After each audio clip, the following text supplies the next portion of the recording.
Topic po natin ngayon, 8 possible warning signs ng atake sa puso or heart attack bago ito mangyari. So bilang internist cardiologist, lagi yan naman nakikita ko, sakit sa dibdib, high blood. Pero ito, maganda to. Merong pag-aaral na as long as 30 days bago magkaroon ng heart attack ang isang lalaki o babae, meron na daw parang pakonti-konting sintomas na binabaliwala. So yan ang gusto natin. Kasi pag yung matinding sakit ng dibdib na, inatake na agad, wala na tayong magagawa. Pero 1 month before, may warning signs na. Okay, so tingnan natin itong 8 warning signs. Hindi naman to 100%, pero nakita nila sa pag-aaral, parang meron na. Number 1, fatigue, pagod. Kadalasan nakikita to sa mga babae. Parang iba yung pagkapagod nila. 1 month before atakehin sa puso, yung mga ilang babae, parang mas pagod sila, mas hirap na sila. So, hindi lang nila pinapansin, bakit parang sobrang pagod lagi? Diba? So, pag may ganyang sign, isipin natin, baka hindi normal. Pa-check na tayo sa puso. Yan po, linya ko yan bilang cardiologist. Number 2, laging nasusuka, laging masakit ang tiyan, laging hindi natutunawan.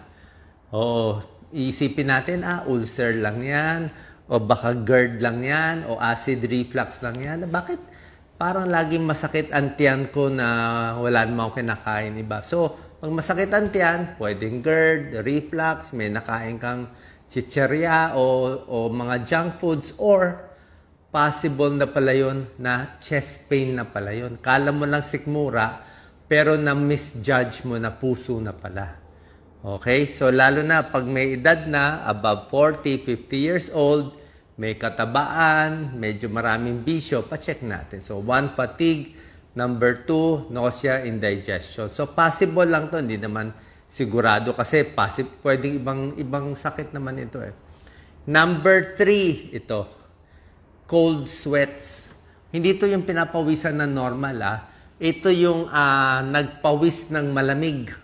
Pinapawisan ng malagkit at malamig. Iba yon. Ang pawis po natin, 2 klase. Meron tayong pawis na nag-exercise na initan. Yun yung pawis na maraming tubig. Malabnaw lang yon. Pero meron tayong pawis na yung pawis na sobrang kaba, may sunog, may kaaway, may problema, panic attack. Yung pawis na yan, malagkit, may mga fatty, may fats yung sa pawis natin. So, ibang pawis yun. Masamang pawis yun. So, pwedeng nervyos or pawis yun ng heart attack. Yung mga inaatake sa puso, yung mga bumabagsak yung blood pressure, yung lalo na pag hypotensive na, let's say 80 na lang ang BP, ang lagkit-lagkit ng pawis, biglang pinawisan ng malagkit, bad sign yun. Okay? Minsan nangyayari yan, 2 weeks, 1 month bago atakihin sa puso. Number 4, madalas kumakabog ang dibdib for no reason. Siyempre, bago naman totally magbara yung ugat sa puso, bago umabot sa heart attack, minsan pa konti-konti na muna yung bara niya. So, pag nagbabara yung ugat sa puso, nagkukulang na blood supply, nagiging irritable yung puso. Kaya minsan normal tibok, tapos parang hinihingal, biglang bibilis ang tibok, tapos okay na naman, tapos babalik na naman. So, until magbara na sa puso. So, warning sign na pala yun. Okay? Kaya kahit ako, kung nakakaramdaman ako nitong mga warning signs, siguro baka wala lang, napagod lang tayo, overwork. Pero minsan, kung medyo iba ang feeling mo, wala naman masama, papa-check up tayo. Number 5, bigla na lang hinihingal. Okay, dati hindi ka naman hinihingal. Ngayon, ang bilis mo na hapuin, di ba? Bakit parang hinihingal ako? Akyat na isang hagdanan, hingal na palagi. Okay, pwedeng kulang ka sa kondisyon, pwedeng tumatanda lang yung hingal, or pwedeng sign na yun na mahina yung puso. Okay? Number 6, ito na, yung medyo parang may nararamdaman na sa dibdib. Minsan kasi sa mga pasyente, sasabihin nila, hindi ako nagpa-check up sa puso kahit may heart attack kasi hindi naman mabigat dibdib ko, hindi naman masakit Dok, hindi siya masakit, parang parang may pressure lang parang may nakaipit. Ang explanation ng pasyente natin lang nakaipit, parang may konting dagan, parang hindi makalunok, hindi makasinok. Minsan ganyan ang example nila. Hindi naman dito, minsan nandito sa may sikmura, minsan papasok, minsan sasakit, mawawala, sasakit, mawawala. So, pag may ganyang pressure, okay, pwedeng ibang dahilan or pwedeng heart problem. So, uncomfortable pressure. Number 3, minsan, ang heart attack, hindi sa dibdib ang nararamdaman. Minsan, sikmura. Minsan, leeg. Sa leeg masakit, yung pala sa dibdib na. Minsan, dito sa kaliwang kamay. Dito, sa loob, inner. Minsan, dito sa panga. Pero pag sa panga, kailangan lower jaw. Meron nga pasyente, nagpumunta sa dentista, sabi niya, sakit ng panga ko, may sira ipin ko. So, check up yung dentista, wala naman makitang problema, yung pala heart attack na. So, minsan kasi yung heart attack, tridor yan, lalo na sa mga babae, ibang sintomas. Minsan, hinihingal lang, masakit sa jaw, minsan sa kamay. Okay? So, alam ko nga, medyo alanganin itong mga sintomas. Small chance lang naman na heart attack to. Pero kahit maliit ang chance, walang masama. Magpa-check ng ECG, magpa-blood pressure, magpa-blood sugar. Kung magpa-check sa isang cardiologist, baka gawan kayo ng 2D echo or stress test. Tapos, syempre, depende sa bisyo. Kung medyo middle age na, 40, 50 years old, naninigarilyo, laging puyat, sobrang alat, sobrang stress sa buhay, iyak ng iyak, naghiwalay sa partner, lahat yan. Todo stress. Sabihin, may risk factor ka, pa-check up tayo. Okay? Kasi itong mga nabanggit kong sintomas, pagod, pawis na malagkit, hingal, palpitasyon, nakita nila 1 month before a heart attack, meron na palang reklamo yung pasyente. Pero hindi nagpatingin. Kadalasan hindi magpapatingin dito. So yun lang ang habol natin. Dito sa second part natin, very important to. Pag masakit na ang dibdib mo, masakit na ang dibdib, di ba? Talagang feeling mo, puso na. Ano ang mga possibilities? Okay? So, maraming possibilities ang chest pain. Huwag agad matakot, hindi agad atake sa puso yan, hindi agad nakamamatay. May 15 possibilities. Kaya kami mga cardiologists, pag may nagsabi yung sakit ang dibdib, tingnan muna natin, baka hindi naman sa puso. Okay?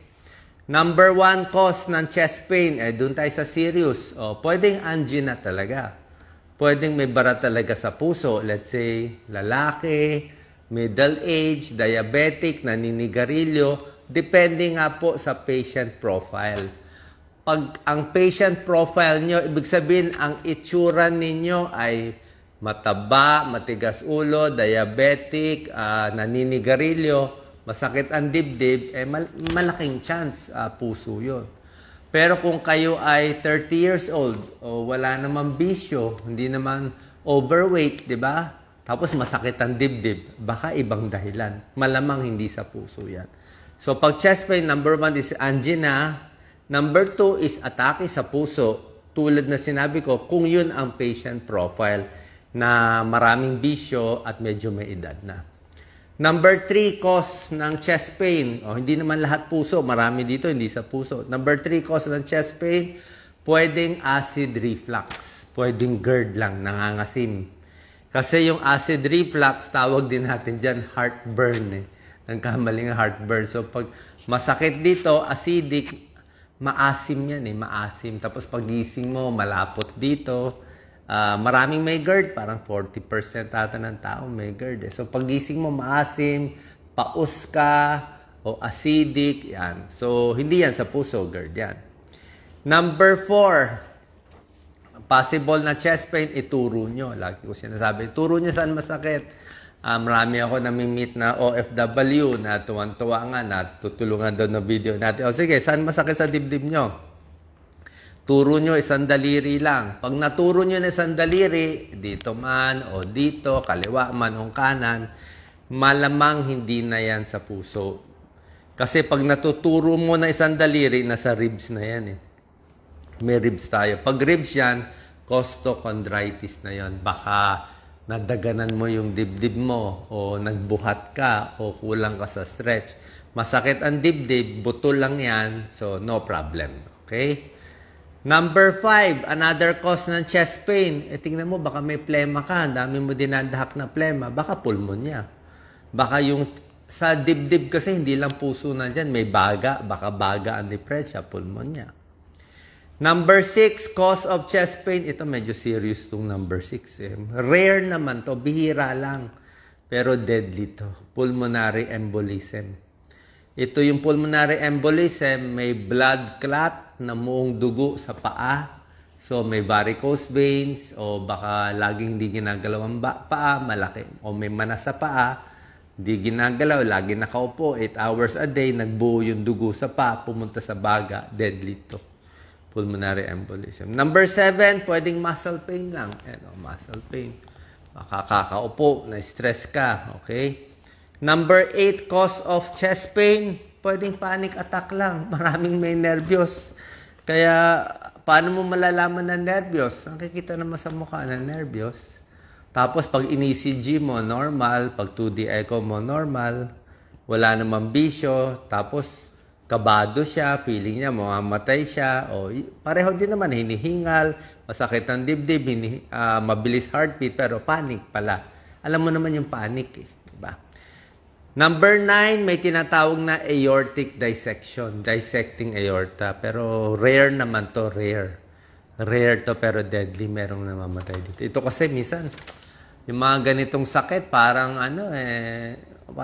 parang malas lang ba talaga? May ganun lang talaga. Hindi mo ma-diagnose, hindi mo mahuli. Pinanganak na mahina yung aorta. Kaya nagda-dissect. Although, one risk factor for aortic dissection is high blood and stress. Number 10, peptic ulcer disease. Pwede rin yan. Nabanggit ko na, acid reflux. Number 11, masakit ang dibdib, masakit bandang tiyan, pwedeng gallbladder, bato sa abdo. Okay? Bato sa abdo, papa-ultrasound kayo. Okay, nasaan parte man kayo ng mundo, pa-ultrasound kayo, whole abdomen. Maganda po yan, magandang test, hindi delikado. Pag na-ultrasound ng buong tiyan, makikita yung kidney ba may problema, matres ba may problema, gallbladder ba may bato, liver mo ba may bukol, liver ba may fatty liver, prostate ba may problem, lahat makikita sa ultrasound ng tiyan. So, number 11, gallbladder. Pag nakita may bato, gallbladder stone yan. Okay? Cholecystitis. Number 12, ito nangyari to sa amin nung resident ako. Number 12, cause of chest pain, shingles. Shingles is rashes yan, kulebra. Sa Tagalog, kulebra. So, yung kulebra, napakasakit niyan. Usually, sa edad 50 patas. Minsan, may kulebra dito sa mata, pwede makabulag. May kulebra dito, meron sa paa, at meron din minsan sa dibdib. Isang linya siya ng maraming pimples, maraming rashes, sobrang sakit yun. Tinatamaan yung nerve ng tao. Actually, may nangyari sa amin yan dati. May isang resident nagsabi sa amin, heart attack yung pasyente. Chest pain. Binigyan ng gamot sa heart attack. Nung nakita ko, syempre, lalaki, pinahubad ko yung dibdib. Baro, pagtanggal ng t-shirt niya, may isang linya, kulebra pala. So, naayos natin yung gamutan, hindi heart attack. So, tingnan nyo, ang daming possibility ng chest pain. Tingnan nyo yung dibdib, baka merong pasa. Number 13, out of 15 to lahat cause of chest pain, pwedeng lung problem. Diba? Baka may sugat, o baka may pulmonary problem, pwede rin.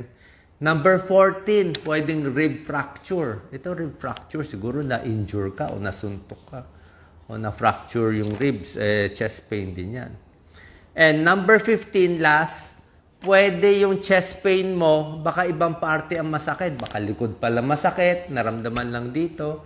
Baka leeg mo masakit, dito mo lang naramdaman. O baka kamay mo masakit, nare-refer lang yung pain. Okay? So tulad na sinabi ko, ang tunay na sakit sa puso, usually, ang sakit niya mga 5 minutes up to 15 minutes yung bigat ng dibdib. Pinakamatagal, 30 minutes.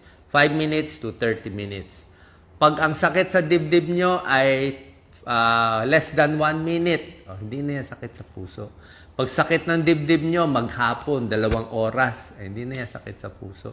Usually, 5 to 15 minutes, up to 30 minutes. Tapos, pag napapagod, bibigat ang dibdib. Pag nagpahinga, nawawala. Typical yan sa tunay na sakit sa puso. Saan pa nakakuha kayo ng idea? Kung duda kayo, may heart problem kayo, base sa patient risk profile, pa-check tayo sa cardiologist. Pero kung hindi naman, don't worry, malamang ito lang mga ibang muscle pain lang. Okay? Sana po nakatulong tong video kasi alam ko marami sa inyo ay ang sumasakit sa dibdib. Salamat po.